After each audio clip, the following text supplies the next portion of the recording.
अच्छा, ये पर्चियां मैं कोशिश करता हूँ शाह साहब, ये सारी तो अमल नहीं हो सकता सारी फरमाइशों पर।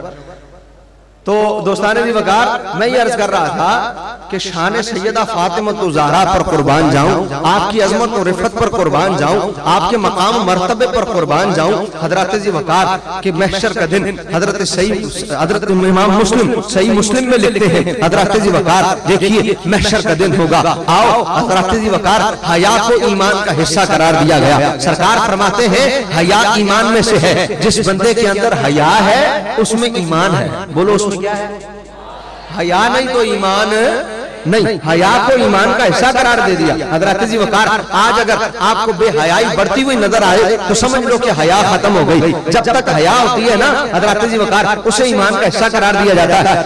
हमने खुद देखा, हमारे बुजुर्ग बताते, अभी भी बताते, कहते हैं अब तो दौर ही बदल गया, हालात ही बदल गए। अब्बा जी सामने बहते सी ते दिल नहीं करता सी कमरों सी बाहर आइए, अंदर ही बैठे रहने सी, प्यो दा हया सी। हजरत जी वकार धी दी नजर प्यो दा हया सी, पुत्र दी नजर प्यो दा हया मुकदा जांदा साडे कोलों, हया साडे कोलों दूर में होंदा, हया मुक गया तो सरकार ने फरमाया अल हया मिनल ईमान, हया ईमान से ईमान का हिस्सा है।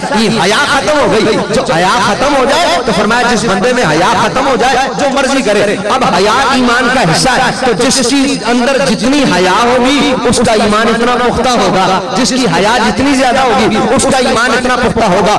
आओ फैसलाबाद के इस मकाम पर बैठकर, रजाबाद में बैठकर नबी अलैहिस्सलाम का मीलाद मनाने वालों, नबी की लख्त जिगर की बात सुनने वालों, मैं बड़ी तवज्जो से आपको एक मंजर की तरफ लेकर जा रहा हूँ। हया को ईमान का हिस्सा करार दिया, सही मुस्लिम में है। महशर का मैदान लगा होगा, मैं भी वही, आप भी वही, सारी दुनिया के लोग उस मकाम पर मौजूद होंगे। अंबिया मौजूद है, अंबिया की उम्मतें मौजूद है, 1,24,000 अंबिया की तादाद कमोबेश उनके उम्मती मौजूद है। हजरत जी वकार लातादाद मजमा मौजूद है। अचानक सही मुस्लिम में है, एक मुनादी निदा करेगा, एक मुनादी आवाज देगा, अहले महशर अपनी निगाहों को नीचा कर लो, अहले महशर अपनी निगाहों को झुका लो। हजरत जी वकार बड़ी हैरान कुन बात है, बड़ा हैरानी वाला मंजर है। हजरत जी वकार महशर है, हर तरफ नफ्सो नफ्सी का आलम है, किसी को किसी की तरफ देखने की परवाह नहीं। हजरत जी वकार लोग अपने गुनाहों के पसीने में डूब रहे हैं। अब ऐसे में आवाज आएगी अहले महशर अपनी निगाहों को नीचा कर लो। मैंने कहा या रब्बल आलमीन क्या होने वाला है? क्या महशर में कोई और महशर कायम होने वाला है? क्या महशर में कोई और महशर है? क्या आवाज आई अपनी निगाहों को नीचा कर लो?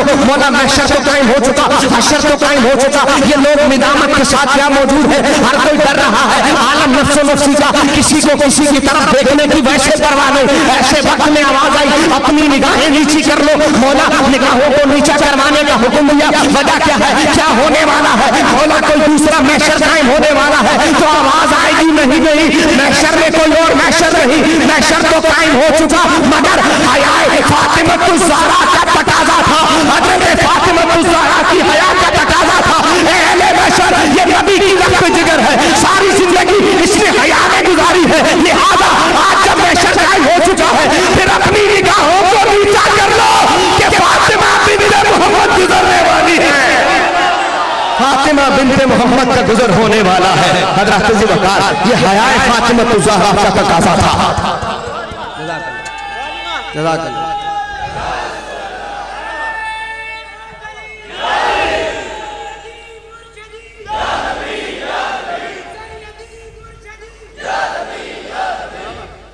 ये हयाए फातिमा ज़हरा रज़ियल्लाहु ताला अन्हा का तकाज़ा है कि जब कोई वैसे ही किसी की तरफ नहीं देख पा रहा, जब वैसे ही कोई किसी की तरफ नहीं देख पा रहा, हिम्मत ही नहीं है कोई किसी की तरफ देखे, नफ्सो नफ्सी का आलम कांप रहा, हर कोई कांप रहा है, नफ्सो नफ्सी का आलम है। लेकिन तकाज़ा था फातिमा ज़हरा की हया का कि ऐसे आलम में जब कोई किसी की तरफ न देख पाए तब भी निगाहों को नीचा किया जाए।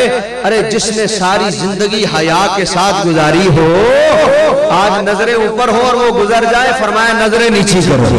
अहले महशर नजरें नीची करो। लोग नजरें नीची करेंगे फिर क्या होगा?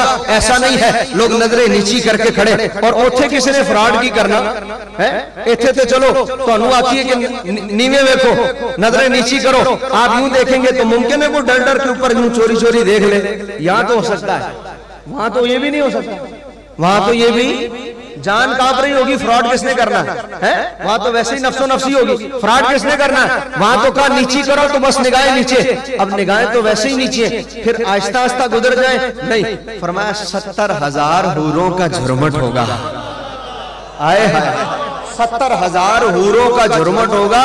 70,000 हूरों के झुरमुट में सैयदा फातिमा तो ज़हरा बिजली की सी तेजी से गुजर जाएंगी, बिजली की सी तेजी से सैयदा फातिमा तो ज़हरा रज़ी अल्लाह ताला अन्हा हज़रत जी वक़ार वहां से गुजरेगी। मैं कुर्बान जाऊं सैयदा फातिमा तो ज़हरा की हया पर। नबी अलैहिस्सलातु वस्सलाम के सामने एक खातून आई, कपड़े बारीक पहने हुए थे, सरकार ने चेहरा मोड़ लिया, सरकार ने रुख मोड़ लिया। आओ, सरकार किसी खातून को हया सिखाते हैं तो अपनी बेटी के तर्ज से, अपनी बेटी के अमल से, कि मैं तुझे बताऊं हया किसे कहते हैं। आज मेरी माँ बहनों के हया खत्म होती जा रही है, माशरा बिगड़ रहा है, हया खत्म होती जा रही है। मेरे सरकार का इमामुल अंबिया का अंदाज़े तरबियत क्या है? एक औरत सामने आई, कपड़े जरा बारीक पहने में थे, सरकार ने चेहरे अनवर को मोड़ लिया। हज़रत जी वक़ार वो करीब हुई, उसने कहा सरकार आपने रुख फेर लिया, कहा तेरा कपड़ा ऐसा नहीं, तेरा लिबास ऐसा नहीं, रुख तुझसे इसलिए फेर लिया है। कहा हुजूर क्या करूं? फरमाया जा घर जा, मेरे घर जा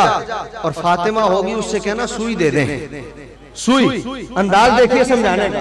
सरकार गिलास मांग सकते थे, सरकार जग मंगाते, सरकार कपड़ा मंगाते हैं, सरकार को नहीं सुई मंगाई, इसलिए कि तरबियत करनी थी ना। कहा जाओ घर में जाओ, फातिमा होगी, सुई ले आओ। वो दरवाजे पर पहुंची, दरवाजे पर दस्तक दी, आवाज आई कौन? कहा रसूलुल्लाह ने भेजा है, मुझे सुई दे दो। अब हज़रत जी वक़ार भेजना भी देखे, सरकार खुद नहीं आए, भेजा।